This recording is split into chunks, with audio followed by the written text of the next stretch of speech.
Hey besties! A lot of y'all have asked me for a story time on how I converted into Islam, so here it is.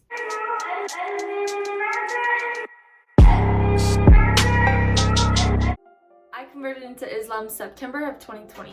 Before I moved to Minnesota, I had no clue or any idea about the religion of Islam. As many of you know, I was brought up through a Christian family. We went to church every Sunday. I even watched all of my family members get baptized except me.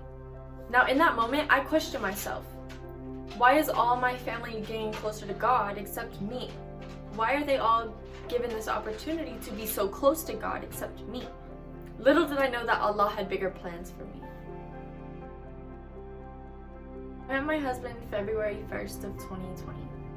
When I met him, he was already Muslim and I was still Christian. Me and my husband fell homeless after a few months of knowing each other. In the time that we were living in our car, he was always saying, Inshallah, we get a place, Inshallah. And I never understood what it meant, but I was always saying it with him.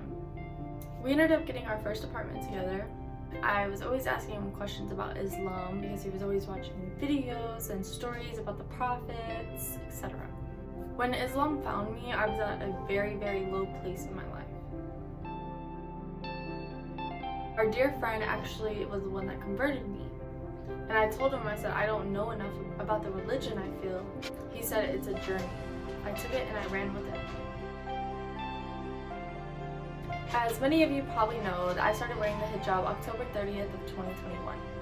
The reason why it took me so long to be comfortable with wearing the hijab is because I was not brought up that way. I was not taught, and I just wasn't comfortable. Throughout my entire life, my hair was my security blanket. If my hair looked good, I felt good.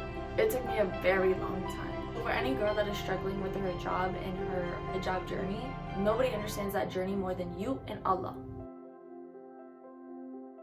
A lot of y'all were asking me, does my family approve or judge me? Most of my family is in Texas. The only family I have in Minnesota where I'm at is my mom and my brother. But does my family support me? I would say respect me, not support me. At the end of the day, it is my life, and the only person that's going to be in the grave with me is myself. As I just kept looking more and more into the religion, I just fell in love with what it stood for, what it meant, and it made the most sense to me.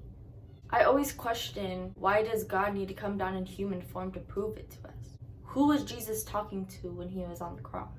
Now that I'm a Muslim, it all makes sense to me.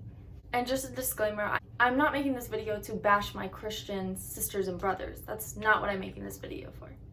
I am making this video to share my story. If you enjoyed the video, make sure you give it a like and subscribe. And if you want to get notifications for when I post, make sure you hit the bell in my profile.